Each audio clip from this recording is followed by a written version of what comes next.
અમદાવાદની serial chain snatching ગેંગનો પર્દાફાશ। નવરંગપુરામાં દર્શનાર્થીની chain તોડી આરોપીઓ થયા હતા ફરાર। ઝોન 1 એલસીબી દ્વારા 2 આરોપીઓને દબોચી લેવાયા। 500થી વધારે સીસીટીવી ફૂટેજ ચકાસી પોલીસે આરોપીને સકંજામાં લીધા। આરોપીઓ બાઇકની નંબર પ્લેટ બદલી ચોરીને આપતા હતા અંજામ। હેલ્મેટ અને રૂપાલથી ઓળખ છુપાવવાનો કરતા હતા પ્રયાસ। મંદિર દેરાસર આસપાસ રેકી કરી સોનાની ચેઇન પહેરનારાને કરતા હતા ટાર્ગેટ। આરોપીઓ ઝડપાતા કુલ 6 ચેઇન સ્નેચિંગની ઘટનાનો ભેદ ઉકેલાયો છે।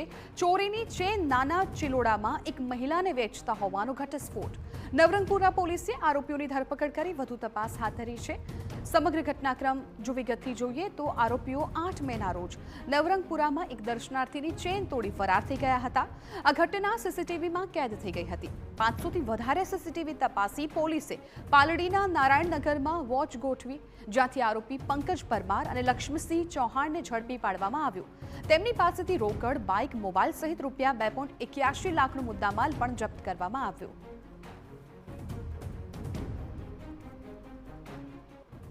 બંને આરોપીઓ પાસેથી 2 લાખ રૂપિયા રોકડા, એક બાઇક અને મોબાઈલ મુદ્દામાલ સ્વરૂપે રિકવર કરવામાં આવેલો છે।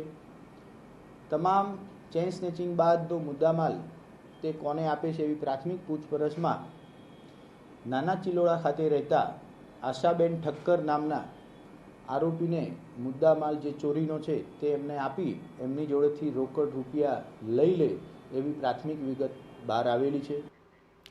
આરોપીઓ જે મહિલાને ચેઇન વેચતા હતા તે આશા ઠક્કરને વોન્ટેડ જાહેર કરાઈ। આરોપીઓની ધરપકડ સાથે જ નવરંગપુરા સહિત સાબરમતી, શાહીબાગ, મણિનગર, ખોખરા અને રાણી એમ 6 જગ્યાએ ચોરીનો ભેદ ઉકેલાયો।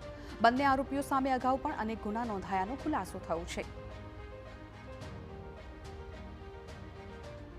પંકજ શંકરલાલ નામનો જે આરોપી છે તે ગુજરાતમાં 10 અલગ અલગ ગુનાઓમાં અગાઉ પકડાઈ ચૂકેલો છે, જેમાં ઘરફોડ ચોરી, દુકાન ચોરી, ચેઇન સ્નેચિંગ વગેરે પ્રકારના ગુનાઓ છે।